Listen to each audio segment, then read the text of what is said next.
I work for a major travel agency, and I'm 28 years old. My name is James. My wife, Lisa, is the same age as me. We met during our student years, started dating, and got married after we began our careers. Even after marriage, we decided to continue working until we had children, so Lisa kept her job at the bank where she worked before we got married. After finishing my usual customer service tasks, I was doing some paperwork when a new customer walked in. Instinctively, I greeted them and headed towards the entrance, only to find Lisa, who was supposed to be at work, and a man I didn't recognize standing beside her. The two of them were cozily nestled together, like a couple. Come on, this can't be happening. I had always believed that infidelity was something that would never touch my family. But that belief was my mistake. We had been married for 3 years. We had been trying for a baby since right after we got married, but had not been successful. Work got busy, I got a promotion, and our time together dwindled. I would often come home late, help out at other stores, or work on weekend, and our opportunities for quality time together became rare. I started to fall asleep from exhaustion more often, and naturally, trying for a baby became a lower priority. Lisa had always talked about wanting children, and I felt guilty about it. So, I decided to have a serious conversation with her after dinner. Hey, there's something I want to talk about. It's about having kids. What's up? You've always said you wanted kids, but I've been so busy lately. I want to be more supportive, but with the promotion and the busy season coming up. I see, it can't be helped. You're doing great at work. Yeah, sorry about that. It's okay, it's not your fault. I had gathered my courage to discuss this, but that was the end of the conversation for Lisa. I was happy that she seemed to understand my busy schedule, but in hindsight, her response was too casual for someone who had always wanted children. I should have realized something was off then. Lisa had always been meticulous about her appearance because of her job at the bank, but even I, who couldn't tell the difference between makeup trends, noticed that her style, hair, and overall vibe had changed. She seemed to have become more polished and attractive. I once commented, "You've been dressing up a lot lately, what's up?" "Is that bad? A beautiful wife makes you happier, right?" she replied. Honestly, Lisa was beautiful, and thinking of her as my wife made me even happier. I convinced myself that she was doing all this for me and fell for her even more. But now, I realized that her sudden change was too drastic. After the peak season, when the foot traffic at the agency settled down, I managed to leave work a bit earlier than usual. Lisa usually finished work before me and rarely worked overtime, so she was typically home before me. However, one day, I came home to find the lights off. Lisa wasn't home yet. I thought it was unusual but didn't think much of it. However, this started happening more frequently, and Lisa's return time got later and later. When I texted her, she often took a while to reply. "Worried?" I asked. "You've been coming home late recently. Did something change at work?" She sighed and said, "Well, it's not exactly a transfer, but my workload has increased. I've been doing nothing but overtime lately. It's getting to me." I knew I wouldn't understand the details of her work, and there might be things she couldn't share. I had been neglecting our efforts to conceive, and since I usually came home later, Lisa had been taking care of most of the household chores and meals. I wondered if I had been putting too much strain on her. Thinking it was time for me to support her, I made up my mind. For my beloved wife. "It's tough, huh? I'll do what I can, so let's work through this together." "Really, it's been hard lately, so that would be a big help. Thank you." From that day, I took on more household responsibilities and started cooking dinner whenever I got home early. I learned from the internet and cut books. And although cooking for someone else was new and challenging for me, I found it enjoyable. It felt like a way to make up for neglecting our efforts to conceive and to give back to Lisa. I even managed to become more efficient with our grocery shopping, though I wouldn't say I reached the level of being frugal. Around this time, our schedules aligned even less, and our intimate life became almost non-existent. Lisa started going out more on weekends, often not returning until late, with various excuses. Gradually, I found myself taking on more of the household duties, including cooking, cleaning, and laundry. But seeing Lisa heading out to gatherings, saying I wanted to get promoted and needed to network, I couldn't bring myself to say anything, considering I had also burdened her with my own ambitions for promotion. Not being familiar with the banking industry, I assumed such networking was crucial, and given her superior performance, I thought it best to let her do as she pleased. A while later, when I ran into one of Lisa's colleagues at the supermarket after work, the conversation took an unexpected turn. Although we weren't close, I knew the colleague from previous outings with Lisa. Good evening. You're Lisa's husband, right? Good evening. Yes, I am. Long time no see. I'm glad I didn't mistake you for someone else. As we made small talk, her colleague mentioned something that caught me off guard. It's really nice that both of you are into cooking. Pardon? I asked, surprised. The colleague looked puzzled. Lisa has been really into cooking lately. It's amazing how she's beautiful, good at her job, and even cooks special dishes for her husband. She even left work on time today to cook. Today as well. Yes, isn't it? Are you out getting some missing ingredients? He asked with a smile. I was momentarily speechless, confused by the mismatch between what was being said and what I knew. My basket was full of groceries, making it hard to come up with an excuse. Today, I'm cooking one dish, and, I'm also stocking up for when I cook next. Haha, I managed to say. Still puzzled, I hurried home, half expecting Lisa to be there. But she didn't return until late, as usual. Sorry for being late again. I had something at the convenience store, so I'll eat what you made tomorrow, she said, putting the side dishes I had left out into the fridge. The fridge was mostly stocked with groceries I had bought. I hadn't seen Lisa cooking for a while now. This is when I began to suspect infidelity. Though I started to doubt Lisa, I wasn't sure what to do at first.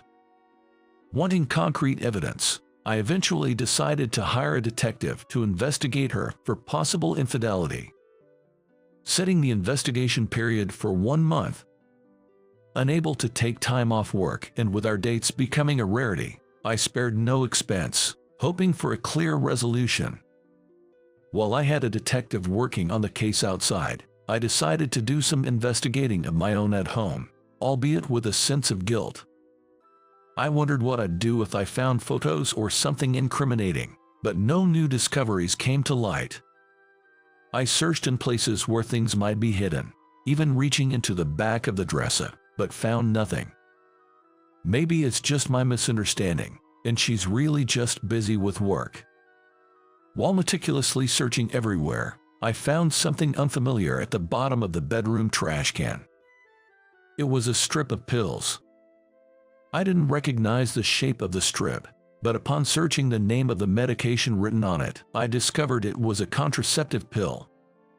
While not definitive proof of infidelity, it was puzzling why she would use such a thing when we were trying to have a child. It seemed unlikely that a guest would dispose of contraceptive pills in our bedroom trash can. It had to be hers. Though our intimate moments were rare, they existed, partly in hopes of conceiving. Finding the pills, I was almost certain of her betrayal. A month later, I visited the detective agency in person to receive the investigation report, preferring this to potentially risky postal delivery.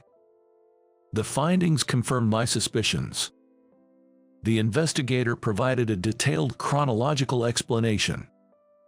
I had decided on the scope of the investigation myself, but I was somewhat carried away by the suspicion of infidelity, So I was surprised at how thoroughly they had conducted the investigation.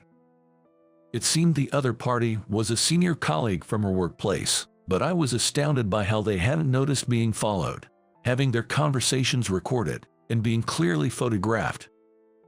It's unfortunate, but I found it ironic when told this. On the night she didn't return until late, she was either dining with this man or visiting his place. Well, it was mostly hotels, actually. At this point, I couldn't help but laugh. I also felt a self-loathing for not having noticed it all along. But given the circumstances, I couldn't stay with her anymore, nor did I want to. I decided to hire a competent lawyer and start preparing for a divorce. Fitting this in between work without arousing suspicion was challenging, but having solid evidence sped up the preparation process more than I expected. Then came the fateful day. Lisa mentioned she'd be leaving home earlier than usual. "I'm going on a business trip to a branch a bit far away," she said, without me asking. I smiled and wished her a safe trip. That day, I was also heading to a different branch in the same area, but since Lisa skipped breakfast and left early, our departure times didn't coincide. And then, during work on that day, Lisa appeared at my workplace with a man from the detective's photos. Come on, you've got to be kidding. It wasn't the shock of encountering the affair that made me think this. It was the sheer audacity of them showing up at a branch where I might be working. Maybe we should go abroad. I'd love to relax at a resort hotel. Really? Then, let's do that. Their sickly sweet voices were unbearable. I intervened with a smile. Have you decided on your travel destination? We can tailor a plan to suit your needs. What? Lisa froze. She stared at me, her face growing increasingly rigid. I guess she only knew about the branch I initially worked at and hadn't kept up with my occasional shifts to other branches. Choosing this branch, of all places, showed a lack of thought. Thank you. My girlfriend and I were just discussing going overseas. Is that so? I'm sure you'll have a wonderful trip. Please, have a seat here. As I offered a seat at the counter, the man sat down without any suspicion, seemingly unaware of Lisa's delayed reaction. Thank you for considering our agency. My name is James. Could you tell me about your preferred destinations and budget? Well, we don't want to go too far because of work, but we're thinking of a resort destination, right? Is there something wrong? No, just whatever he said. Lisa's behavior was clearly off, but she tried her best to sound composed, choosing to play along. How about Hawaii? The plan would depend on what you're looking for. For example, I maintained a professional demeanor. The man was quite enthusiastic, discussing flights, hotel classes, and locations. Given their age group, their requests were quite lavish, and I meticulously tailored and aligned a plan to their needs, while carefully avoiding letting Lisa speak too much, focusing more on the man's opinions. Lisa seemed intimidated by my unwavering demeanor. Maintaining a facade of planning a lovely trip for a couple, the plan quickly came together, leading to an agreement. At the perfect moment, I delivered the punchline with a smile. So, all we need now is the contract. Thank you. Enjoy your wonderful affair trip. What? An affair trip, right, Lisa? How can you say it's an affair to a customer? Because I'm Lisa's husband. You could just ask her, couldn't you? Lisa turned a remarkable shade of pale. While Lisa seemed confused, the man next to her was even more clueless, floundering with saying, what? The fault lies with them, after all. Before the shock wore off, I leaned in close to the trembling Lisa and whispered, "We're getting a divorce." Draining even more color from her already pallid face, Lisa could only look at me, utterly terrified. Then, I promptly assured the bewildered pair out of the store, saying, "Please leave now." It was truly refreshing. Although my colleagues were initially puzzled, they believed my story thanks to the trust I had built up through my work, and after some sympathy, I was allowed to head home early. So, I decided to contact my lawyer and wait for Lisa's return at home. As I enjoyed a relaxed dinner at home, I heard arguing outside, followed by the doorbell. Opening the door, I found Lisa, disheveled and tear-streaked, apologizing profusely with the other man. "I'm so sorry. What we did was unforgivable." "Stop it. Just stop. It's you who needs to stop. Apologizing is the least you can do." They started arguing again at the doorstep. To avoid causing a scene, I let them in and heard them out in the living room. It seemed the man was misled by Lisa, who had apparently told him she had broken up with me because I was a man with nothing to gain except money. "Regardless, the fact remains that we had an affair. Please allow me to compensate you," the man said. Ignoring him, Lisa, half in a huff, muttered, "If you hadn't said anything, there'd be no proof. It could have been dismissed as a misunderstanding." "Hold on." I interjected and brought out copies of the evidence photos I had planned to confront her with, placing several of them in front of her. Pictures of them kissing passionately, entering and leaving hotels, embracing each other, all unmistakably incriminating. Lisa, turning as pale as she had in the afternoon, screamed and covered the photos with her body. "Why? I don't want this. No." The man kept repeating, "I'm sorry, I'm sorry. I knew about this long before you showed up today. I was prepared. I'm not as naive as to casually visit the branch where your husband works," I told her. Lisa then fell silent, her face flushed with embarrassment. I might have been harsh, but I wanted to speak my mind. "As I said earlier, we're getting a divorce. It's already decided." Hearing this, Lisa burst into tears.